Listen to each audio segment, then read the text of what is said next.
Hey everyone, it's me again, Anya, and I know I've been gone for a while, and that's kind of been intentional, even though I know it's a bit embarrassing because I know that I would have liked to commit more to this channel, as in post more things, but it's not that I don't have things going on in my life, it's just that I don't really think of them as things I would like to make a video about, so I just don't.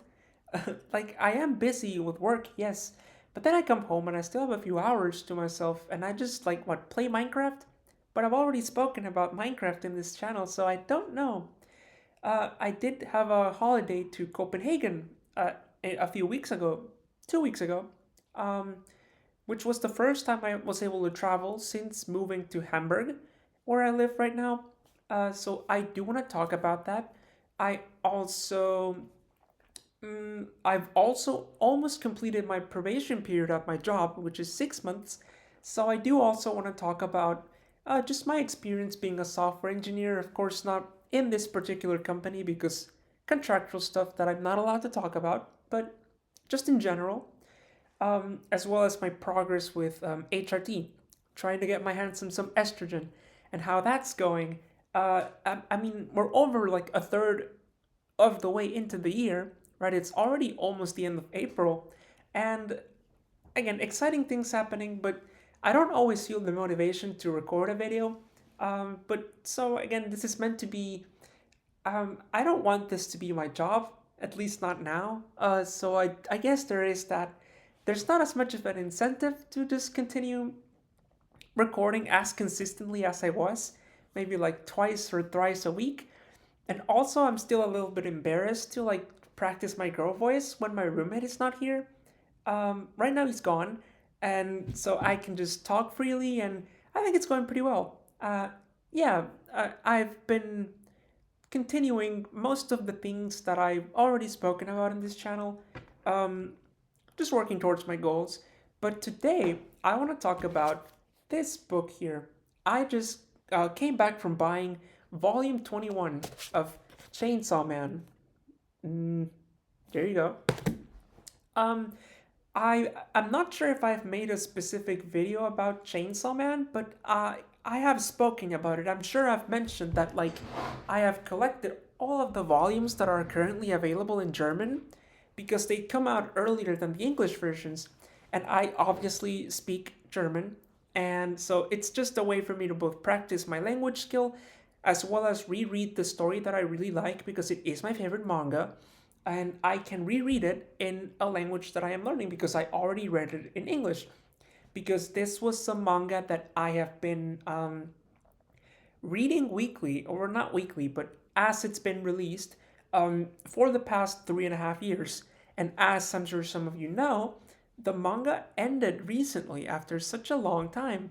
And of course, Chainsaw Man being such a cultural phenomenon as it is, just I would say one of the most popular manga series of the last few years at least, it's really mainstream. So for something like that to end, and having ended so suddenly, I think it was a pretty big deal.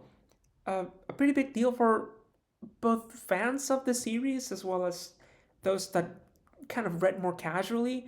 Now that it's a complete story, I would say if you haven't read it, now is a good time to take a look at it because also the whole um, initial backlash faced against the ending has kind of died down already. So you can take a more nuanced look, read the manga. It's a good manga. I really like it, and then you can form your opinion without being having your judgment clouded by a bunch of like Reddit comments or just really poorly written YouTube videos just kind of meant to cash on that trend.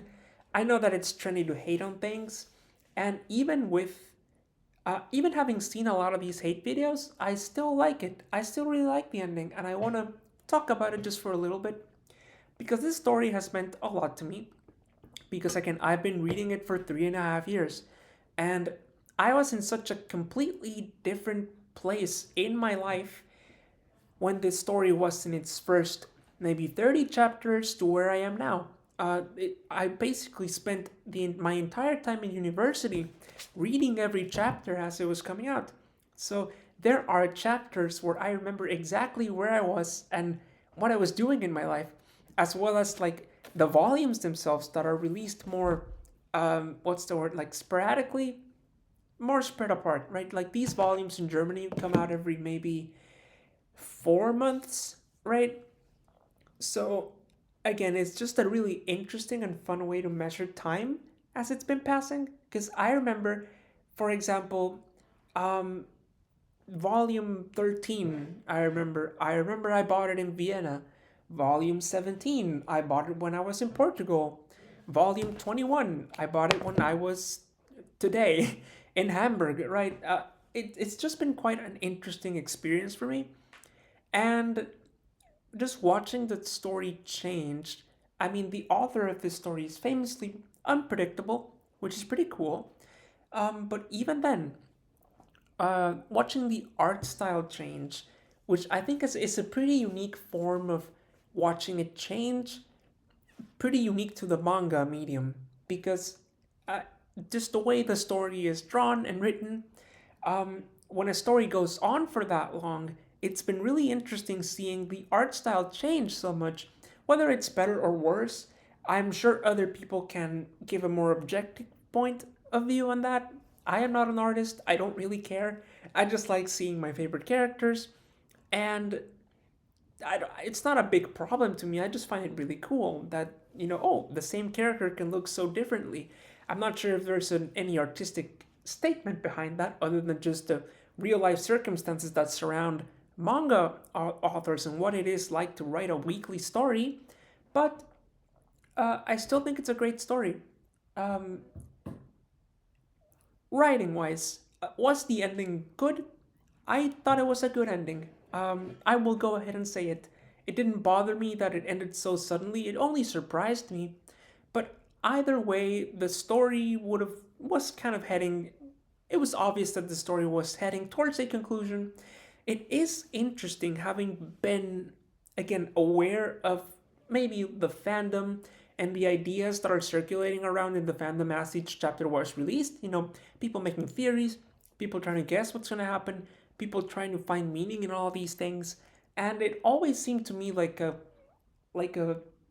not a waste of time, but it's just not really being worth it. Just not only because of the fact that I don't think this is a story that cannot really be understood until it's complete, um, but just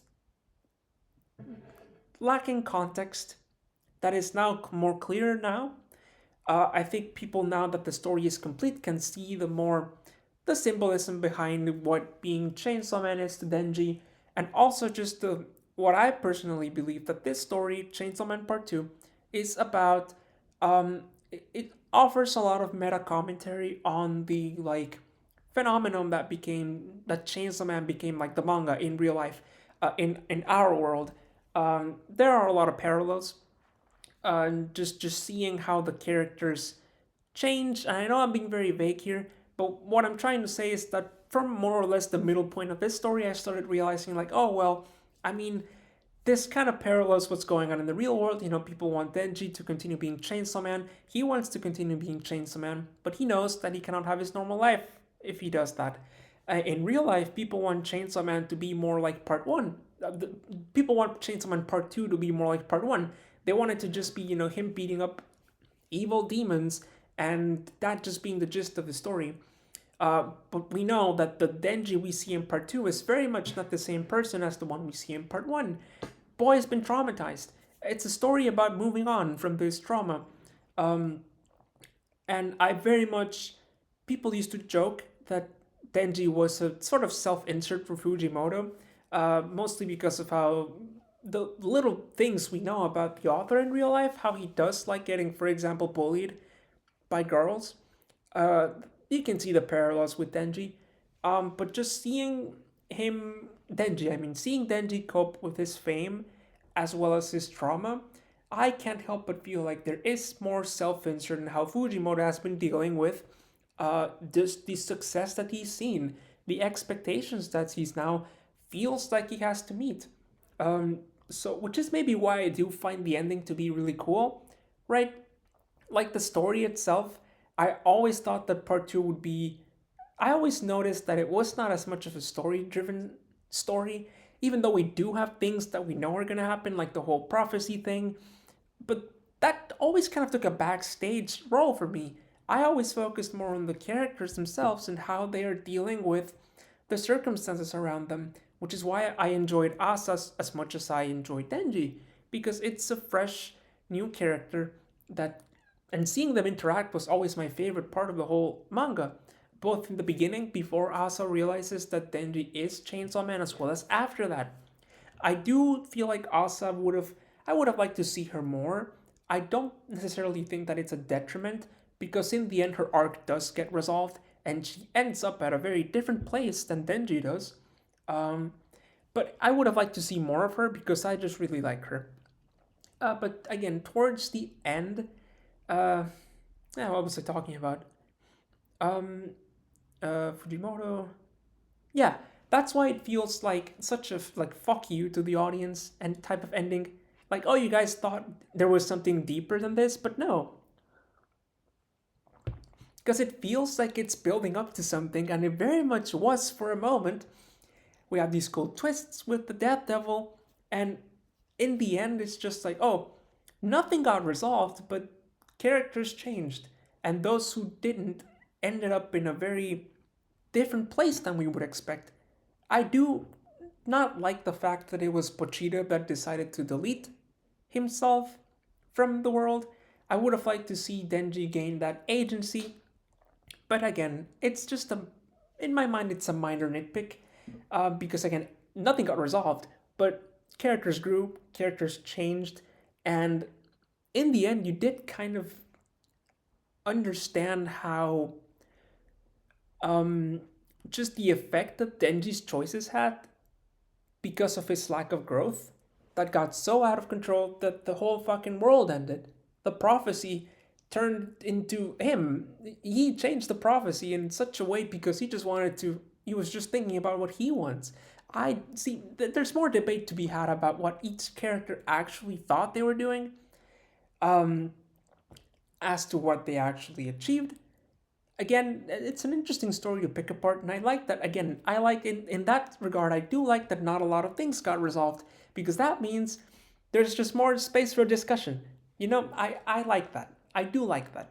And it's been fun seeing this story come to a conclusion because that means now I can collect it in a really fancy bunch of books and read it whenever I like because it means a lot to me. It's a story about self improvement, it's a story about growth from trauma. And of course, I think we can all benefit from reading it. It was great. And if you have not read it, I would suggest that you read it per volume. Like, read it, either read the whole thing or read it volume by volume, but don't read it chapter by chapter because they are a little bit short. Um, Certainly a unique story with unique concepts, and I don't necessarily think that it's lower in quality. I personally like it more than the first part, just because of it means more to me personally. But I don't think it's a bad ending. I understand why people are disappointed by it, but I don't think it's a bad ending. Um, I don't know if I even really touched upon what I wanted to talk about, but I just wanted to get that out there. I will see what other videos I can make. I like Chainsaw Man a lot, so again, I am like the most biased person you can ever think about talking about this. But I hope maybe you can see that there are people out there that actually liked the ending. Again, I purposely distance myself from fandom spaces because they're just so full of negativity. But this was something that I have really kind of seen what people have to say about this. I understand why people are disappointed. Um, and sure, maybe a more graceful conclusion to the story, or at least not as sudden. But I think that's the statement. The story is about Fujimoto as much as it is about Denji. And I think that's just the um, mark of a good author. Whether the ending satisfied you or not, I don't think Fujimoto gives a shit about us, which is funny to say.